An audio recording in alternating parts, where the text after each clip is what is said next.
আব্দুল্লাহ আনসারীর জীবনী পড়েছি রাদিয়াল্লাহু তাআলা আনহু নবীজির কাছে একদিন মাত্র শুনেছিলেন যে জামাতে হাজির হয়ে নামাজ পড়লে 27 গুণ সওয়াব বেশি হয়।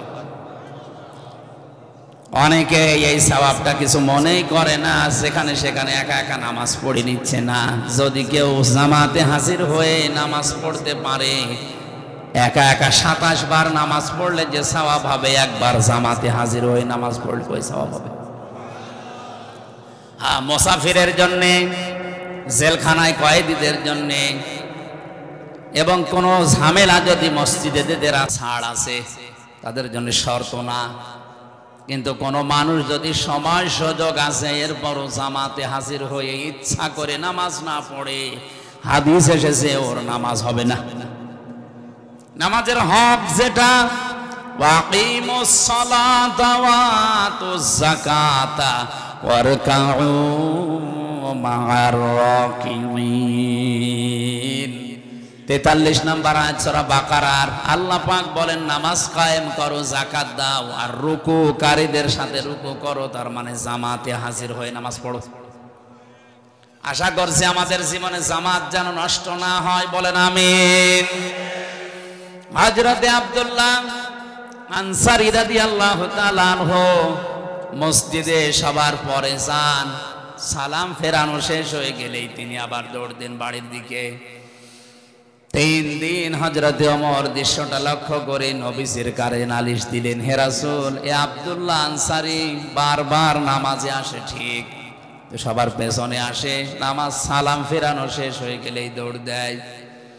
আপনিই তো বলেছেন মসজিদে মুনাফিকদের জন্য কষ্ট হবে আর বাজার মুনাফিকদের জন্য আনন্দ লাগবে। আপনি একটু জিজ্ঞাসা করেন তো ওনারকে। আল্লাহর নবী বলেন, আন্দাজে কোনো কথা বলা, ধারণা করা ঠিক না, চলো দেখি। 4 জন সাহাবী নিয়ে নবীজি তার বাড়ির সামনে গিয়ে সালাম দিলেন, আসসালামু আলাইকুম ইয়া আহলাল বাইত। বাড়ির ভেতর থেকে 3 বার সালাম দেওয়ার পরে হযরতে আব্দুল্লাহ কাঁপতে কাঁপতে বের হয়ে আসলেন।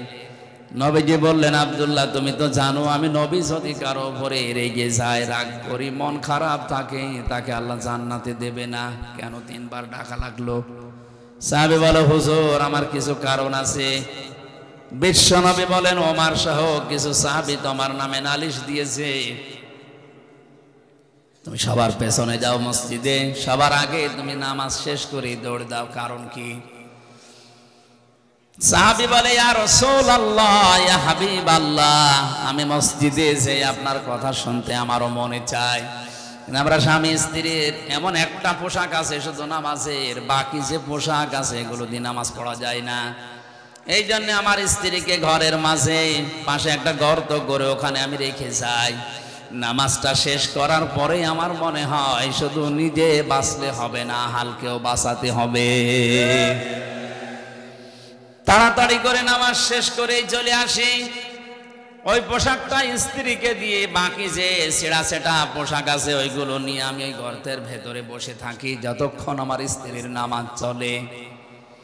আপনি যখন প্রথম এসে ডাক দিয়েছেন তখন আমার স্ত্রী নামাজে দাঁড়িয়ে, আমি তো জিজ্ঞাসাও করতে পারছি না যে শেষ করে দাও তাড়াতাড়ি, কারণ কথা বলছে কার সাথে? নামাজে দাঁড়ালে মানুষ কথা বলে, বিশ্বাস করেন, সরাসরি আল্লাহর সাথে। নবীজি বলেন, সাহাবী, তুমি জিজ্ঞাসা করলে ফাসজুদ ওয়াকতারিব, যে মানুষ কখন আল্লাহর নিকটে হয়ে যায়? যখন মানুষ সেজদা যায় নামাজে, ওই সময় আল্লাহর মাঝে আর বান্দার মাঝে কোনো পর্দা থাকে না। আমার স্ত্রী আল্লাহর সাথে ওদিকে কথা বলছে আর আপনি আমাকে ডাক দিয়েছেন, আমি এখন কি করব? দ্বিতীয়বার সালাম দিলেন, তখনও পর্যন্ত নামাজের শেষ হয়নি। তৃতীয়বার যখন সালাম দিয়েছেন সঙ্গে সঙ্গে ও আমার এই কাপড়টা ছেড়ে দিয়ে গর্তে প্রবেশ করেছে। এই দেখেন, এখনো ভালোভাবে কাপড় পরতেও পারি নাই, জলদি করে চলে এসেছি, আমারে মাফ করেন। নবীজি কেঁদে ফেললেন, পাশে যারা দাঁড়িয়ে আছে সবাই কাঁদতেছে। বিশ্বনবী বলেন, এত কষ্টে আছো এরপরও তুমি জামাত ত্যাগ করো না। উঠানের দিকে তাকিয়ে দেখলেন একটা শিশু বাচ্চাকে 8-10 বছর বয়স হবে শিকল দিয়ে সিন দিয়ে বেঁধে রেখেছে গাছের সাথে। নবীজি বললেন, তোমার কথা শুনে আমার ভালো লেগেছে, কিন্তু বাচ্চার উপরে জুলুম করো কেন? সাহাবী বলে, ইয়া রাসূলুল্লাহ, এ বাচ্চাটা আমার। ওই যে একটা খেজুর গাছ দেখতে পাচ্ছেন বাঁকা, ওটা আমার না, ওটা ইহুদির বাগানের। বাঁকা হয়ে আমার উঠানের উপরে এসেছে, পাকা খেজুর ওখান থেকে পড়ে। এই কারণে আমার ছেলেটাকে আমি বেঁধে রাখি, কারণ আমি কর্মজীবনে বাইরে গেলে আমার স্ত্রী ছোটাছুটি করতে পারে না। ছোট মানুষ না বুঝে ইহুদির বাগানের খেজুর খেয়ে ফেলবে। আমি আপনার মুখে শুনেছি, লা তাদখুলুল জান্নাতা জাসাদুন গুজিয়া বিল হারাম। ওই শরীর জান্নাতে যাচ্ছে না, যাবে না। তাদখুল মুজারে, বর্তমান, ভবিষ্যৎ, প্রেজেন্ট, ফিউচার। জান্নাতে ওই শরীর যাচ্ছে না, যাবে না, কখনোই যাওয়া সম্ভব না। জাসাদুন গুজিয়া বিল হারাম, যার এই 3.5 হাত বডি হারাম দিয়ে লালিত পালিত হয়। আমি আপনার মুখে এটাও শুনেছি, কারো জিনিস না বলে নেওয়া, না বলে খাওয়া, এর নাম চুরি। এর নাম আরো জোরে বলেন। আপনার এই কথাগুলো আমার মাঝে মাঝেই মনে হয়। এ কারণে আমার সন্তান না বলে ইহুদির বাগানের খেজুর খাওয়া, তার মানে চুরি করে খাওয়া হবে। একটা হারাম জিনিস খেয়ে ওর শরীরে রক্ত মাংস তৈরি হবে, ওটা জান্নাতের জন্য হারাম হয়ে যাবে, জাহান্নামের জন্য ওয়াজিব হয়ে যাবে। এই কারণে ছেলেটাকে আমার কষ্ট হয়, বেঁধে রাখি যতক্ষণ আমি কর্মজীবনে থাকি। ও ফেনীবাসী, এ হাদিস শুধু শোনা না, বাস্তবে নিজের জীবনের সাথে প্র্যাকটিক্যাল লাইফে একটু মিলান তো। তারা নবীকে ভালোবেসেছে, মহব্বত করেছে অনুসরণের মাধ্যমে তার কথাকে। কথা বলে না কেন? আর আমরা এমন আশিকে রাসূল হয়ে দাঁড়িয়ে আছি, নবীজির জীবনের যে কথাগুলো ছিল ওগুলো আমাদের জীবনে নেই। আন্দাজে শুধু জিলাপি আর খিচুড়ি খাওয়ার জন্য মহব্বত দেখায়। আমি তো আমার এই ছোট্ট জীবনে 33 বছর বয়স, আমার যতটুকু আমি বুঝছি, এই দেশের যত ইবাদত বেশিরভাগ সব খাওয়া ভিত্তিক। সবে বরাতে খাওয়া, এক কথা বলে না কেন? সবে মেরাজে খাওয়া, লাইলাতুল কদরে খাওয়া, 2 ঈদে খাওয়া, মানুষ মরে গেলে খাওয়া, জন্মদিনে খাওয়া, মৃত্যুদিনে খাওয়া ছাড়া কি আছে? আর আমি যা দেখছি এই দেশের মুসলমান, বিশেষ করে এখানে আর ভারতে, আমি যতগুলো রাজ্যে ঘুরলাম, এই 2টা দেশের মুসলমানেরা অন্য কিছু যদি নাও জানে, কি করে খাওয়া লাগে এটা জানে। আমার দাদা একটা গল্প বলতেন, এক মুসলমান, এক খ্রিস্টান আর এক ইহুদি, 3 জন মিলে দোস্তি করে সারাদিন ঘোরাঘুরি করে বলছে খোদা লেগে গেছে, খাবার নিয়ে আসে। দোকান থেকে পাউরুটি নিয়ে এসেছে। মুসলমান বলছে আমরা ভাগ করে খেয়ে নেই। ভাগ করে খাওয়ার পরে একটা রুটি বেঁচে আছে। ইহুদি খ্রিস্টান বলে এখন তো খেলাম, বাকিটা রেখে দেন, পরে যখন ক্ষুধা লাগবে খাওয়া যাবে। মুসলমান বলছে কোনো অসুবিধা নেই, এই গাছের নিচে আমরা সবাই ঘুমিয়ে পড়ি, ঘুমের ভেতরে যে আশ্চর্য স্বপ্ন দেখবে সে ওই রুটি খাবে। ঠিক আছে, সবাই ঘুমায়, কিন্তু ওর তো ঘুম আসে না। ওই 2 জন তো ক্লান্ত, সারাদিন পরিশ্রম করে হাঁটাহাঁটি করে ঘুমিয়ে গেছে গাছের নিচে। আস্তে করে উঠে রুটিটা খেয়ে এবার ঘুমিয়েছে। খ্রিস্টান উঠে ডাক দিয়ে বলছে ওঠেন। কেন? আমি এমন আশ্চর্য স্বপ্ন দেখলাম, স্বপ্নের ভেতরে দেখি প্রথম আসমানে আমার নবী হযরত ঈসা আলাইহিস সালাম আমাকে ডাক দিয়ে বুকে জড়িয়ে বলে, উম্মত আমি তোর উপরে খুশি, ওই যে রুটি আছে তুই খাবি। রুটি তো আমার হয়ে গেছে, আপনারা ওঠেন না কেন? ইহুদি ডাক দিয়ে বলে তোমার স্বপ্ন হইলো, তুমি তো প্রথম আসমানে। আমার নবী হযরত ঈসা মুসা আলাইহিস সালাম 6ষ্ঠ আসমানে আমারে ডাক দিয়ে বুকে জমা দিয়ে, কপালে জমা দিয়ে বুকে জড়িয়ে বলছে, উম্মত তোর বাস্তব জীবনের উপর আমি রাজি আছি, ওই যে রুটি আছে তুই খেয়ে নে। এত বড় জায়গায় 6ষ্ঠ আসমানে আল্লাহর সাথে যিনি কথা বলতেন মুসা নবী, তিনি যদি এ কথা বলতে পারে যে রুটি তো আমার, মুসলমান তো জেগে ঘুমাচ্ছে, ওঠে না। ওরা যখন গোতা দিয়ে চিমটি দিয়ে তুলেছে, বলেছে কি ওঠো না কেন, রুটি তো আমাদের হয়ে গেছে। কিন্তু সবই শুনছে, ডাক দিয়ে বলছে তোমাদের স্বপ্ন হলো।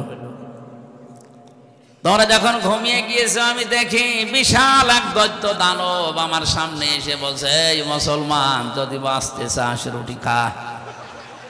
করবো কি, জীবন বাঁচানোর তাগিদে রুটি খেয়ে ফেলিস। ইহুদি খ্রিস্টান ডাক দিয়ে বলে, ভাই এত বড় বিপদ গেল, আমাদের ডাকতে পারলে না। ডাকবো কি করে, একজন আছে প্রথম আসমানে আর একজন ষষ্ঠ আসমান। ওরা বলছে ঠিক আছে, বিপদ কেটে গেছে, এই ভালো। কি করে খাওয়া লাগে ধান্দা করে, এটা আমরা সবচাইতে বেশি জানি। নবীর মহব্বত দেখাতে গিয়ে তার জন্মদিন মৃত্যুদিন পালন করতে গিয়েও খাওয়া, অথচ তার অনুসরণ জীবনে আনে না। আল্লাহ ওইটাই জানিয়েছেন, যদি দাবি করো যে আল্লাহ তোমাকে ভালোবাসি, তোমাদের প্রথম নাম্বারে দায়িত্ব হচ্ছে আমার নবীর অনুসরণ করো, না নবীকে ভালোবাসো। তার অনুসরণ করা লাগবে, তার প্র্যাকটিক্যাল লাইফটা দেখে চলার মাধ্যমে, নাকি ইয়া নবী সালা এই শেষ হয়ে গেল। শব্দের দিকে খেয়াল করেন তো, কেউ যদি অনুসরণ করে, আল্লাহ বলেন ইউহিব্বুকুমুল্লাহু, আমি আল্লাহ নিজে তাকে ভালোবাসা আরম্ভ করব। এখানে আলেম যারা আছেন বলেন তো, এখানে ইউহিব্ব এটা মজারে নামাজি, মজারের শব্দ এটা বর্তমান ভবিষ্যৎ, প্রেজেন্ট ফিউচার। আল্লাহ মাঝি অতীত শব্দ দেননি যে আপনি অনুসরণ আরম্ভ করেছেন, আল্লাহ আপনাকে ভালোবাসা শুরু করেছিলেন না। যখন অনুসরণ আরম্ভ করবেন তখন আপনাকে আল্লাহ ভালোবাসা শুরু করবে। এখন আমার প্রশ্ন, এই অনুসরণ কি আংশিক না পূর্ণাঙ্গ? আরো জোরে। আংশিক অনুসরণ যারা করেছিল তাদেরকে আল্লাহ ভালোবাসেনি, তাদেরকে আল্লাহ মাফও করেনি, জান্নাতেও দেয়নি। এই কথা বলেন এখানে। তার বাস্তব উদাহরণ নবীর দুই চাচা আবু তালেব আর আবু লাহাব। এ দুইজন নবীকে অনুসরণ করেনি, কিন্তু ভালোবেসেছিল। এত ভালোবাসা দিয়েছিল, আবু তালেব নিজের সন্তান আলীকে কাছে রাখতো না, রাতের বেলা এতিম মোহাম্মদ ভাতিজা তারে রাখতো কাছে, সারাটা জীবন আগলিয়ে রেখেছিল। হাদিসটা যদিও দুর্বল, আমি শিক্ষার জন্য বলছি, খেয়াল করেন। কিয়ামতের ময়দানে এ আবু তালেবের পায়ের নিচে জাহান্নামের দুইটা ফিতা লাগিয়ে দেবে, এটা আমরা জানি কিনা? মাথার মগজ পর্যন্ত টকবক করে ফুটবে। হাদিসের ব্যাখ্যায় আমি দেখেছি, ওর পুরা শরীরের কোন জায়গায় জাহান্নামের আগুন লাগবে না, শুধুমাত্র পায়ে। কোথায়? আরো জোরে বলেন। পায়ে লাগবে। এই কারণে, কারণ ওর শরীরের সব জায়গায় নবীর শরীর টাচ হয়েছিল। কোন সময় চোমা দিয়েছে, কোন সময় মাথায় নিয়েছে, কোন সময় মুখে নিয়েছে, বুকে নিয়েছে, পিঠে নিয়েছে, কিন্তু পায়ের কাছে কোনোদিন রাখে নাই। এই কারণে আল্লাহর নবীর শরীর, ওর শরীরের যেখানে যেখানে লেগেছে ওই জায়গাগুলোতে জাহান্নামের আগুন লাগবে না, শুধুমাত্র পা দিয়ে কোনোদিন স্পর্শ হয়নি, এজন্য পায়ে লাগিয়ে দেবে আগুন। কি ভালোবাসা ছিল তার জীবনে, আপনি লক্ষ্য করেন। কাফেররা এসে যখন বলেছিল, আবু তালেব আপনারে ভাতিজা, এই ভাইয়ের ছেলেকে নিষেধ করেন, যদিও যা চায় বিভিন্ন জিনিসের অফার দিয়েছিল।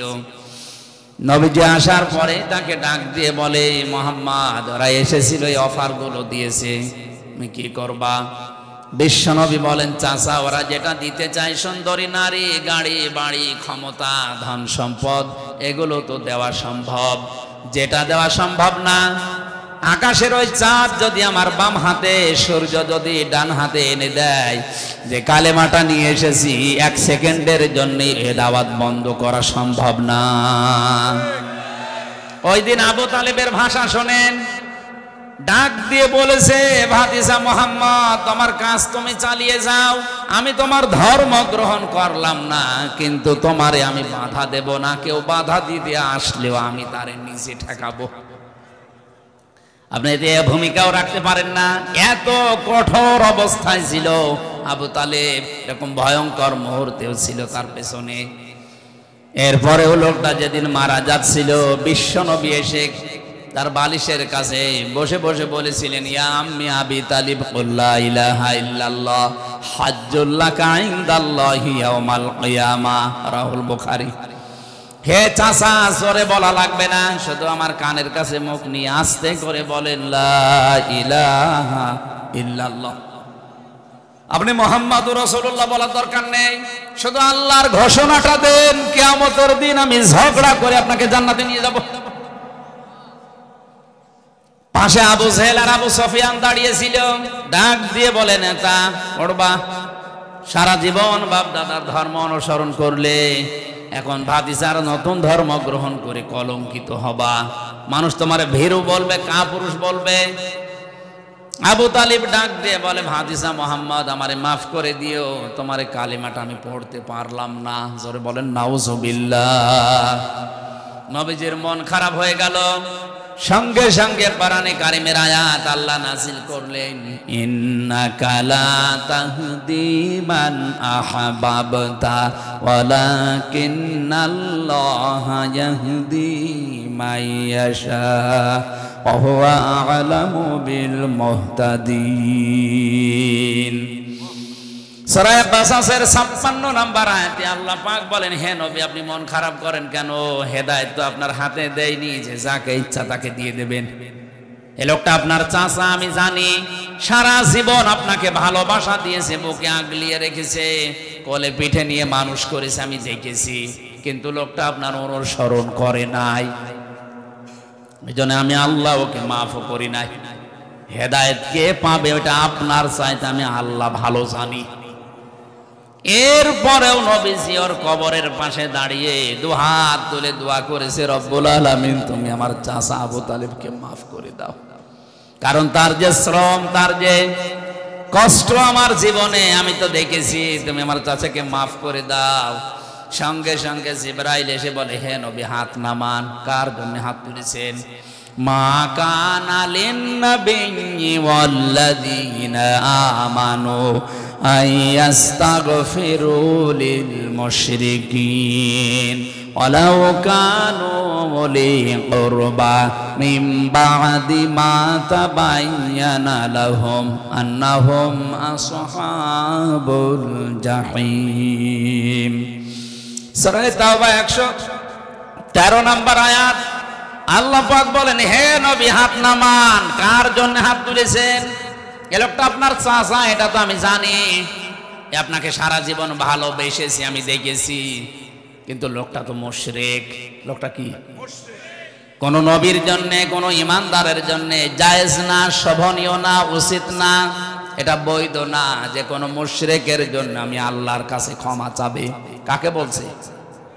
নবীকে। বলেন বলেন, নবীজিকে যদি এ কথা বলতে পারে, ওয়ালাউ কানু উলি কুরবা, যদিও নিকট আত্মীয় হয়, এটা আপনার, তাও আপনি পারবেন না।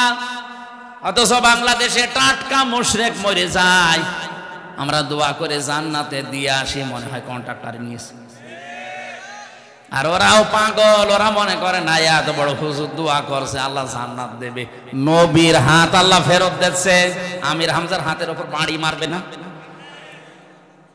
কি বিশ্বাসে আরে আছে এই মানুষগুলো? এত ভালোবাসা সারা জীবন দেওয়ার পরে নবীজির হাত যদি আল্লাহ ফেরত দেয়, চাচা মুশরিক, আর টাটকা মুশরিক মরে যায়। 14টা গরু জবাই করে আমরা দোয়া করে জান্নাতে দিয়ে আসছি। জান্নাত বাবার নাকি? এই ধোঁকা দিয়ে বোকা বানিয়ে রেখেছে অনেককে, এটা থেকে বেরিয়ে আসেন। ভালোবাসা দিয়ে যদি জান্নাত পাওয়া যেত, আবু তালিবকে জান্নাত দেওয়া লাগতো। ওর অনুসরণ ছিল না, কি ছিল না? আর একজন চাচার নাম আমরা জানি, আবু লাহাব। এই লোকটা এত ভালোবেসেছিল নবীর জন্মের সময়, বিশ্ব নবীর জন্মের দিন ওর নিজের টাকায় ক্রয় করা বাদী দাসী সুয়াইবিয়া এসে ডাক দিয়ে বলেছে, মালিক আপনার মরা ভাই আব্দুল্লাহর একটা সন্তান হয়েছে।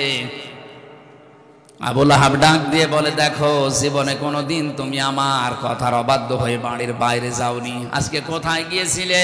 যেই বলেছে আপনার মরা ভাই আব্দুল্লাহ, সে যদি থাকতো বেঁচে আজ অনেক খুশি হতো, সে যেহেতু নেই, আমি দৌড়িয়ে গিয়েছিলাম আমিনার ঘরে, তার একটা চাঁদের মতো ফুটফুটে সন্তান এসেছে, এই খবরটা আপনাকে আমি দেওয়ার জন্য দৌড়িয়ে এসেছি। আবু লাহাবের রাগ ছিল, এরপরও সঙ্গে সঙ্গে ভাতিজার কথা শোনার পরে ওই সময় ডাক দিয়ে বলেছে, সোয়াইবিয়া, আমার ভাই আব্দুল্লাহ থাকলে অনেক খুশি হতো।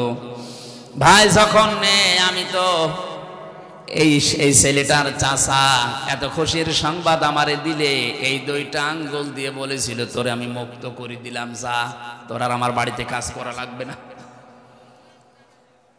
বলেন তো, কত ভালোবাসা থাকলে নিজের টাকায় কেনা এত বড় একটা বাদীকে মুক্ত করে দিতে পারে?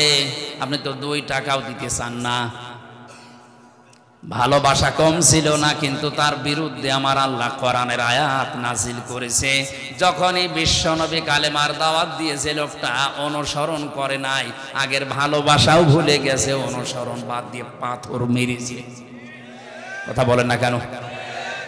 তাব্বালাকা লিহাযা জামাতানা, পাহাড়ের ওই পাদদেশে দাঁড়িয়ে এই লোকটাই সর্বপ্রথম পাথর তুলে নবীর দিকে এইভাবে নিক্ষেপ করেছিল। তাফসিরে হাক্কানিতে আমি পড়েছি, পাথরটা নবীজির শরীরে লাগে নাই, সামনে পড়েছিল। খেয়াল করেন আলেম যারা আছেন, পাথরটা কিন্তু নবীর শরীরে লাগে নাই, সামনে পড়েছিল। যেহেতু সর্বপ্রথম পাথর তুলে এভাবে নিক্ষেপ করেছে, আল্লাহ এত বেশি রাগ করেছিলেন ওই সময়, পুরা কোরআনের ভেতরে ওর নামে আল্লাহ একটা সূরা নাজিল করেছেন, তাব্বাত ইয়াদা আবি লাহাবি ওয়া তাব।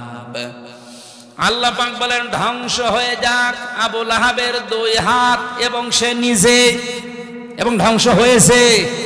খেয়াল করেন তো শব্দের দিকে, আবু লাহাব পাথর নিক্ষেপ করেছিল কয় হাত দিয়ে? আল্লাহ এখানে কয় হাতের নাম দিয়েছেন?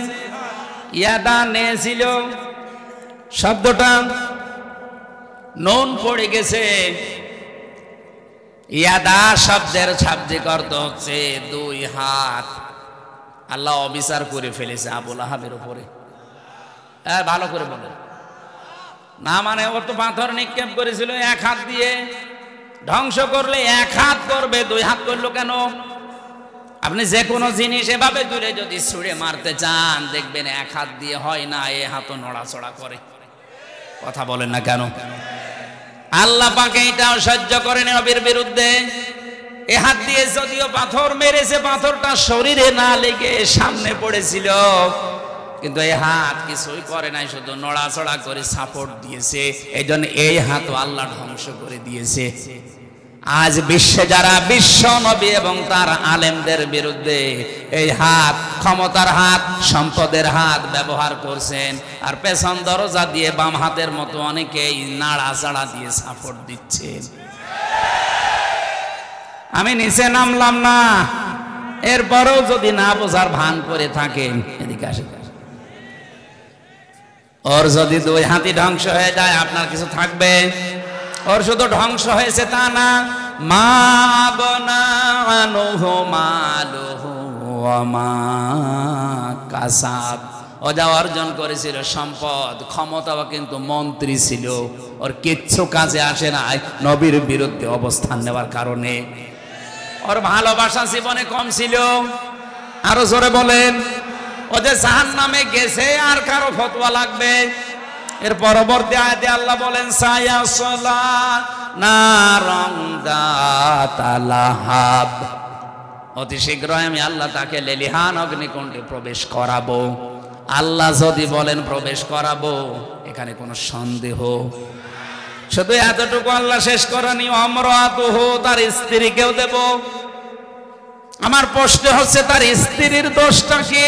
হ্যাঁ, স্ত্রীর দোষ ছিল এই, তলে তলে বিশ্ব নবীকে অপমান করার জন্য এই উম্মে জামিল নামে এই মহিলা স্বামীকে পরামর্শ দিত আর গোতাতো বাড়ি থেকে, যে এটা করেন, এটা করেন।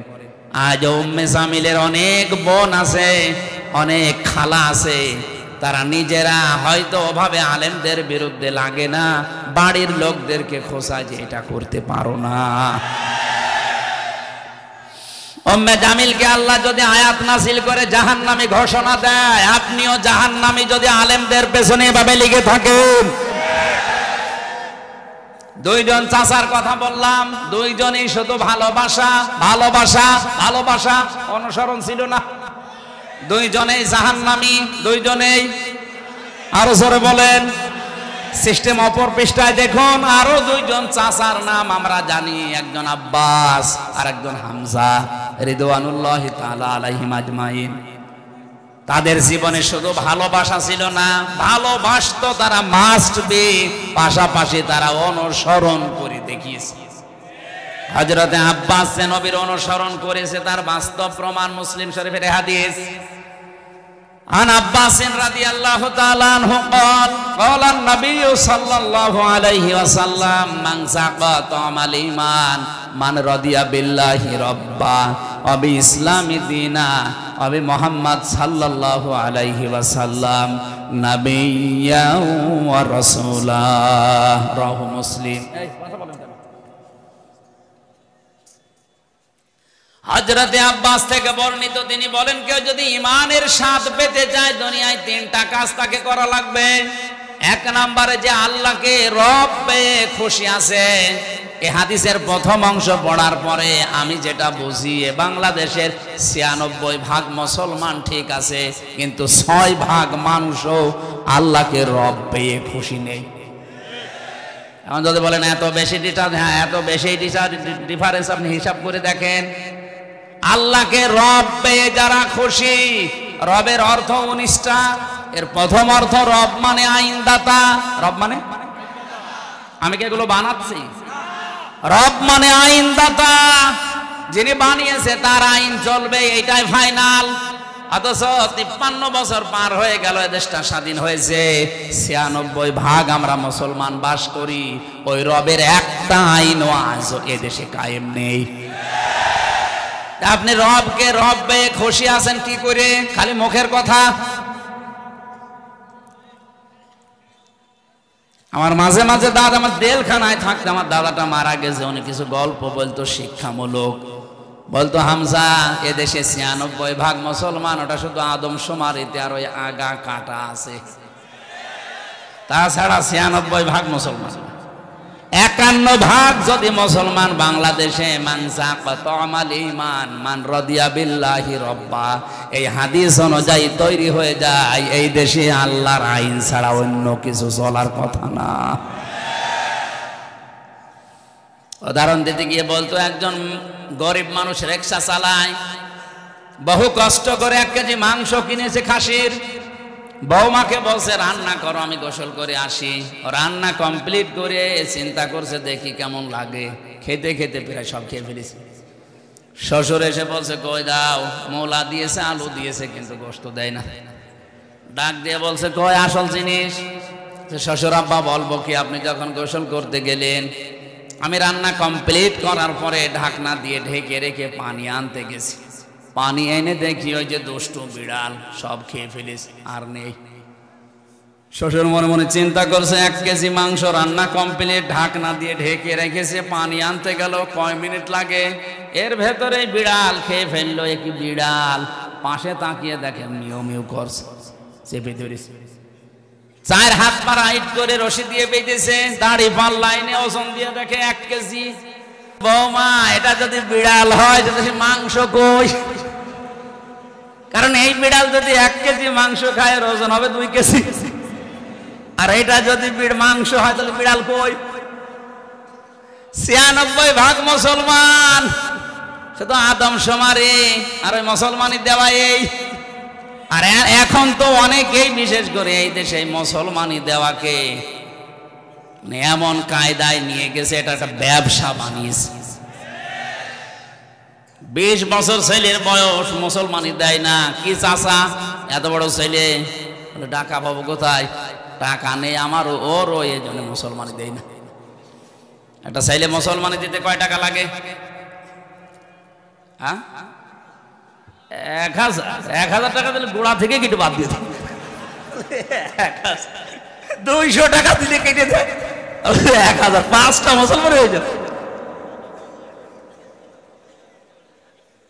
মুসলমানি দিতে পারছে না, কারণ কি এখনো বন ভাষণ করবে, পিকনিক করবে, টাকা কালেকশন করবে, এই কারণে। শেষ পর্যন্ত এনজিও ব্যারাক বিভিন্ন সংস্থার কাছে টাকা নেয় সুদে, 50,000 টাকা নিয়ে 3 দিন মাইকিং করছে যে আমার তাগড়া ছেলের মুসলমানি দিয়েছে। টাকা পয়সা তো কম ওঠে না, ভালো উঠেছে। সকালে চার দোকানে বসে হাসতেছে, লোকজন বলে কি চাচা এত খুশি? বাবাজি জানতাম না যে ব্যবসায় এত লাভ, মনে হচ্ছে আমি আরেকবার দিই। কি ব্যবসা পেয়েছে, এইটার নাম মুসলমানি। এইটা কেটে দিলে যদি মানুষ মুসলমান হয় তাহলে ছাগল কি? ছাগল মুসলমান না? আমি হাসির খোরাকি দেওয়ার জন্য বলি নাই। 96% মুসলমান আমরা দাবি করছি, সারা বিশ্বে আমাদেরকে নামে জানে, যেখানে মুসলমান 96%। অথচ মানজাকাত আমাল ঈমান, আমরা ঈমানের স্বাদ পাই না, কারণ আল্লাহকে আমরা রব পেয়ে খুশি না। হযরতে আব্বাস রাদিয়াল্লাহু তাআলা আনহু আল্লাহকে রব পেয়ে খুশি। কথা বলেন না কেন? উনি আল্লাহকে রব পেয়ে খুশি ছিলেন। দ্বিতীয় নম্বরে ইসলামকে জীবন ব্যবস্থা হিসাবে পেয়ে উনি খুশি ছিলেন। আল্লাহর নবীকে আদর্শ পেয়ে উনি খুশি ছিলেন। এই জন্য তিনি ঈমানের স্বাদ পেয়ে এই হাদিসটা বর্ণনা করেছেন। জোরে বলেন সুবহানাল্লাহ। উনি যে জান্নাতি তার প্রমাণ সূরা বাইয়ানার শেষ আয়াত, আল্লাহ পাক সাহাবীদের জন্য আয়াতটা নাযিল করেছেন, রাদিয়াল্লাহু আনহুম ওয়া রাদু আন। আমি আল্লাহ এদের উপরে রাজি হয়ে গেছি, এরা যেমন আমার উপরে রাজি। তার মানে হযরতে আব্বাস শুধু ভালোবাসা দেননি, পাশাপাশি তিনি নবীর অনুসরণ করে দেখিয়েছেন, এই জন্য জান্নাতি। কথা বলেন না কেন? আর একজন চাচার দিকে তাকান, হযরতে হামজা। উনি শুধু ভালোবেসেছেন তা না, তার জীবনী পড়তে গিয়ে দেখেছি তাকে 70 টুকরা করেছে, তার লজ্জা স্থান পর্যন্ত 3 টুকরা করেছে। এরপরেও তিনি নবীর আদর্শ ছেড়ে যাননি। কথা বলেন না কেন? উনি নবীকে ভালোবেসেছেন একদিকে, এ ভালোবাসার প্রমাণ দিতে গিয়ে জীবন পর্যন্ত দিয়েছেন। আল্লাহর নবীর আদর্শটা এত বেশি অনুপ্রাণিত হয়ে গ্রহণ করেছিলেন, যেদিন নবীজির মাথা ফাটা অবস্থায় দেখলেন, স্বীকার করে বাড়িতে আসার পরে তার স্ত্রী মুখ ভার করে বসে আছে। ডাক দিয়ে বলে, স্ত্রী মুখ ভার করে আসো। বলে, মুখ ভার করবো না, তোমার এতিম ভাতিজা মোহাম্মদকে আবু জেহেল রড দিয়ে মাথার উপরে পিটিয়ে রক্ত বের করে দিয়ে কাবার পাশে শুইয়ে রেখেছে। ওই অবস্থায় তীর ধনুক নিয়ে আবু জেহেলকে ওইভাবে আঘাত করার পরে নবীর কাছে গিয়েছে। ডাক দিয়ে বলে, মোহাম্মদ তোমাকে যেভাবে মেরেছিল আমি ঠিক ওইভাবেই মেরে এসেছি, তুমি কি খুশি হয়েছো? বিশ্ব নবী বলেন, চাচা আমি খুশি হতে পারলাম না। হামজা ডাক দিয়ে বলে, চা ভাতিজা কি করলে তুমি খুশি হবে বলো, আমি আজকে তাই করব। নবীজি বলেছিলেন, চাচা আপনি কি সত্যি আমাকে খুশি দেখতে চান? বলে, হ্যাঁ। আবু জেহেল না, এরকম হাজারো আবু জেহেলের মাথা ফাটিয়ে প্রতিশোধ নিলে আমি খুশি না। যদি আপনি আমার আদর্শটা মেনে নেন, আমার আনিত কালেমা যদি পড়তে পারেন, আমি খুশি হয়ে যাব। হযরতে হামজা ওই দিনই বলেছে, ভাতিজা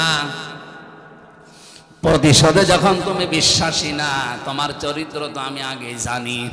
পেছনের দিকে আমি আর তাকালাম না, সব কিছু ছেড়ে দিয়ে তোমার আদর্শে অনুপ্রাণিত হয়ে আমি তোমার কালেমা স্বীকার করে নিলাম। হযরতে হামজাকে 70 টুকরা করে তার কলিজা বের করে সিবিএসে 3 টুকরা করেছে লজ্জা স্থানের পরেও তিনি ছেড়ে যাননি।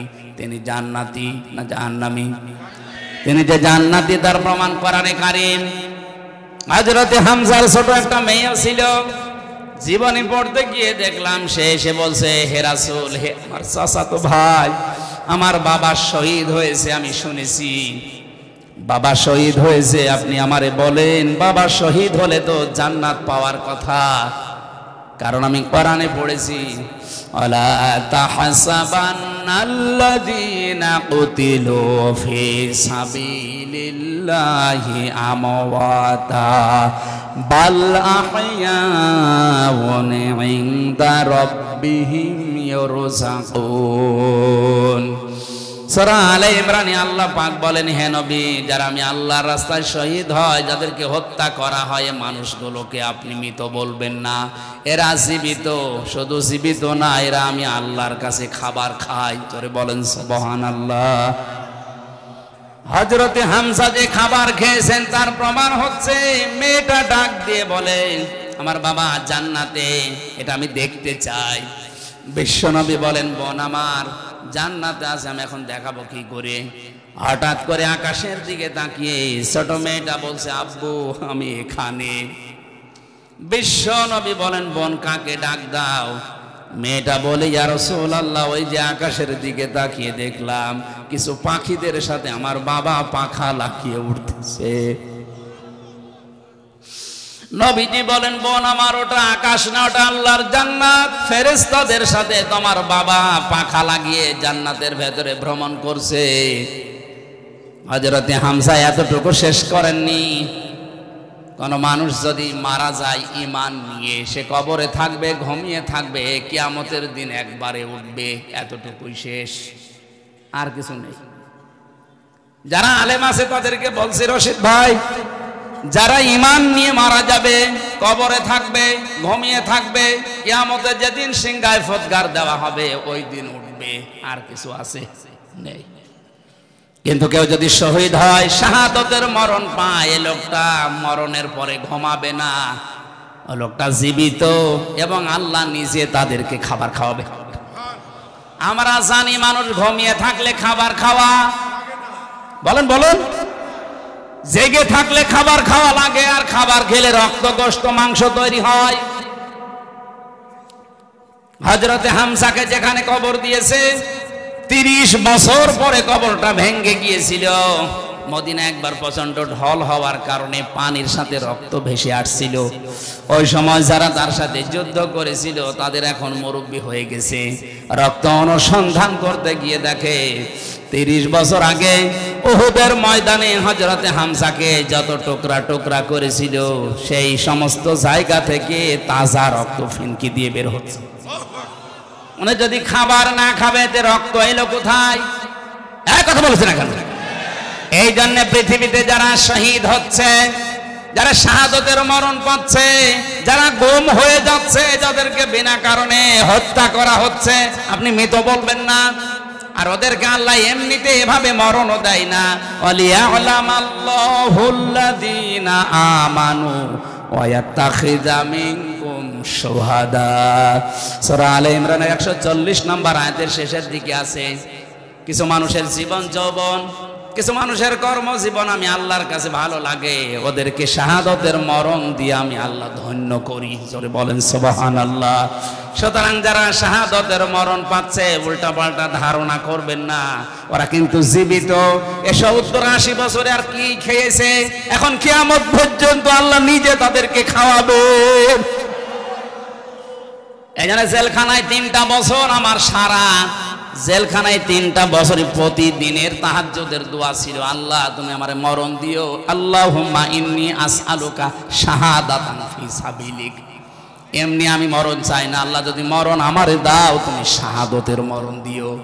কারণ 33 বছর আর কি খেয়েছি, শাহাদাতের মরণ যদি আমি পাই, হযরতে হামজার মতো কিয়ামত পর্যন্ত জীবিত থাকতে পারবো, আল্লাহর জান্নাতি খাবার আল্লাহর হাতে খেতে পারবো। হযরতে হামজা, হযরতে আব্বাস, দুইজন নবীকে শুধু ভালোবাসা দিয়েই শেষ করেছে না অনুসরণ করেছে? এখানে 2জন জান্নাতি আর আগের 2জন। আপনার এখনো বিবেক খোলে না, খালি ভালোবাসা দিয়ে শেষ করে দেবেন। অনুসরণ করে দেখান হামজার মতো, আব্বাসের মতো। শব্দটা কি ছিল? কেউ যদি অনুসরণ আরম্ভ করে, তাকে আল্লাহ ভালোবাসা শুরু করবে। এখন এই অনুসরণ কি আংশিক না পূর্ণাঙ্গ? আমরা যেটা করছি এটা তো আংশিক হয়ে যাচ্ছে, কারণ আমাদের জব্বা নবীজির মতো, পাগড়ি নবীর মতো, কিন্তু নবীজির মতো সমাজ ব্যবস্থা আমাদের নেই, নবীর মতো রাজনীতি আমাদের জীবনে নেই। তাহলে আমাদের অনুসরণ কি পূর্ণাঙ্গ না আংশিক? আরো জোরে। আংশিক অনুসরণ করলে ইউহিব্বুকুমুল্লাহ, আল্লাহ ভালোবাসবে, কথা আছে? নেই। এজন্য আমাদের অনুসরণ করা লাগবে পূর্ণাঙ্গ। আল্লাহ তখন ভালোবাসা শুরু করবে। আয়াত পড়ার পরে আমার মনে হচ্ছে বাংলাদেশে হাজারো আলেম, হাজারো পীর, হাজারো মুসলমান শুধু আংশিক অনুসরণ করার কারণে এখনো আল্লাহর ভালোবাসা পাওয়া আরম্ভ করেনি। ওয়াগফির লাকুম যুনুবাকুম তো বাদ দিলাম, আল্লাহ মাফ করে দেবে, দিচ্ছে দেবে তা না। যে অনুসরণ আরম্ভ করবেন আপনি পূর্ণাঙ্গ ভাবে সিদ্ধান্ত নিয়ে নেবেন যে এখন থেকে রান্নাঘর থেকে আন্তর্জাতিক জীবন পর্যন্ত সব জায়গায় আমি অনুসরণ আরম্ভ করলাম। আপনাকে তখন আল্লাহ ভালোবাসা শুরু করলে, আল্লাহ যদি কাউকে ভালোবাসে ওর জীবনের অপরাধ রাখে না। জাম্বন না দিয়ে যুনুবাকুম দিয়েছেন, সব গুনাহ আল্লাহ মাফ করে দেবে। জোরে বলেন সুবহানাল্লাহ। উনি যে মাফ করবে তার প্রমাণ ওনার এই দুইটা নাম, আল্লাহু গফুরুর রহিম। আল্লাহ পাক বলেন কুল আতিউল্লাহ ওয়ার রাসূল, নবী আপনি বলেন এই যে অনুসরণের কথা বললাম এটা যদি কেউ করে আমি আল্লাহ এবং আমার রাসূলের, সেই লোকটাই কেবল আমি আল্লাহর দৃষ্টিতে ভালোবাসার পাত্র। ফাইন তাবাল্লাউ, কেউ যদি এই অনুসরণ না করে মুখ ফিরিয়ে নেয়, অহংকার করে, ফাইনাল্লাহা লা ইউহিব্বুল কাফিরিন, অবশ্যই আমি আল্লাহ কাফেরদের ভালোবাসি না। তার মানে যার ভালোবাসা আছে জীবনে অনুসরণ নেই সে কাফের। কথা বলে না কেন? আলেমকে জিজ্ঞাসা করেন, যারা শুধু ভালোবাসে অনুসরণ করে না এরা কাফের। তাছাড়া আল্লাহ ইউহিব্বুল কাফিরিন দিতেন না। ফাইন তাওয়াল্লাহ, যারা এই কথাগুলো শুনে মুখ ফিরিয়ে নেবে, ফা মানে অতঃপর, ফাইনাল্লাহ, তারা যেন জেনে রাখে অবশ্যই আমি আল্লাহ লা ইউহিব্বুল কাফিরিন, এই কাফেরদের ভালোবাসি না। তার মানে শুধু ভালোবাসা আবু তালেবের মতো, আবু লাহাবের মতো বাসবেন, অনুসরণ করবেন না আব্বাসের মতো, হামজার মতো, আপনি কাফের। আর কাফেরকে আল্লাহ ভালোবাসছে না, বাসবে না। আল্লাহ আমাদের হেফাজত করুন, বলেন আমিন। আমি অনেকগুলো তথ্য লিখেছিলাম, প্রায় 2 পৃষ্ঠা। এই আয়াত সম্পর্কে হাজার হাজার কথা এখানে আছে, আমি সবগুলো বলতে পারলাম না, কারণ 12টা পর আমি কথা বলি না। আগামীতে সময় পেলে আমার আগে তুলে দেবেন। বারাকাল্লাহু লানা ওয়া লাকুম ফিল কোরআনিল আযীম, আল্লাহুম্মা আমিন।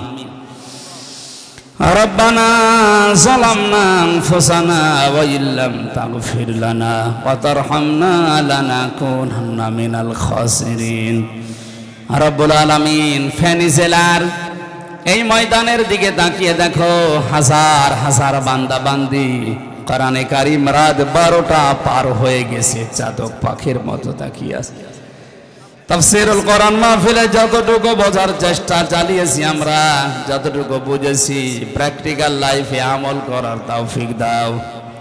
সওয়াব যদি দিয়েই থাকো, কোটি কোটি গুণে বাড়িয়ে নবীর রওজায় পৌঁছিয়ে দাও। তামাম দুনিয়ার মাঠের নিচে যারা ঈমান নিয়ে ঘুমিয়ে গেল, আল্লাহ এদেরকে মাফ করে দাও। এই মোনাজাতটা বসে করেন ভাই, মোনাজাতটা বসে করেন, বসেন। আল্লাহুম্মা লা তারুদ্দানা খায়িবিন, আল্লাহুম্মা লা তারুদ্দানা খায়িবিন, আল্লাহুম্মা লা তারুদ্দানা খায়িবিন। তাহাজ্জুদের এই সময়ে হাত তুলে বসে আছি, একেবারে খালি হাতে ফেরত দিও না। মনের ভেতরে যার যে কামনা বাসনা আছে আল্লাহ জায়েজ আশাগুলো পূর্ণ করে দাও। মাহফিলের সম্মানিত সভাপতি, মাহফিলের প্রধান অতিথি, বিশেষ অতিথি যারা এসেছে, কোরআনের ইজ্জতে এদেরকে ওমরের মতো বানিয়ে দাও। সম্মানিত মা বোনেরা পর্দার আড়ালে বসে আছে, খাদিজার মতো, আয়েশার মতো জীবন তাদেরকে দান করো রব্বুল আলামিন। 3টা বছর অন্ধকার প্রকোষ্ঠে ছিলাম, বাইরে যখন তুমি বের করেই দিয়েছো, আমার কণ্ঠটা তুমি আবার ফিরিয়ে দাও, আমার এলেম তুমি বাড়িয়ে দাও, আমার শরীরটা তুমি শেফায়ে কামেলা আজেলা দান করো। সহজ সরল ভাষায় কোরআনের কথাগুলো তোমার বান্দা বান্দীদেরকে বলতে পারি অল্প সময়ে, সেই তৌফিক ভিক্ষা দাও। বারাকাল্লাহু লানা ওয়া লাকুম ফিল কোরআনিল আযীম। প্রশাসনের যে ভাইগুলো আজকের মাহফিলের জন্য সহযোগিতার হাত বাড়িয়েছে, বিভিন্ন কায়দায় যারা সাহায্য করেছে কবুল করো। এই ফেনী জেলার মাটির নিচে যত মানুষ ঘুমিয়ে আছে আল্লাহ এই মানুষগুলোকে মেহেরবানি করে কোরআনের ইজ্জতে কবর জান্নাত বানিয়ে দাও। আমার দেলাওয়ার হোসেন ফরাদ ভাই সহ মাওলানা মামুনুর রশিদ সহ নাম না জানা যত আলেম এখানে আছে আল্লাহ আলেমদের মর্যাদা বাড়িয়ে দাও। আগামীতে এই মাহফিলটা কোরআনের ইজ্জতে বিশাল আকারে কবুল করে নাও। সুবহানা রাব্বিকা রাব্বিল ইজ্জাতি আম্মা ইয়াসিফুন ওয়া সালামুন আলাল মুরসালিন। আল্লাহ তাআলা হুযায়ফা বিন আশরাফ রুহাব এই শিশুর জন্য দোয়া চেয়েছে আল্লাহ তুমি এই শিশুটাকে হযরতে নতুন একটা নাম দিয়েছে আল্লাহ তুমি নামের বরকত তার জীবনে দান করো। মরণ কখন আসে আমরা জানি না, যখনই মরণ আসবে একবার হলেও যেন পড়ি লা ইলাহা ইল্লাল্লাহু মুহাম্মাদুর রাসূলুল্লাহ। সালাম।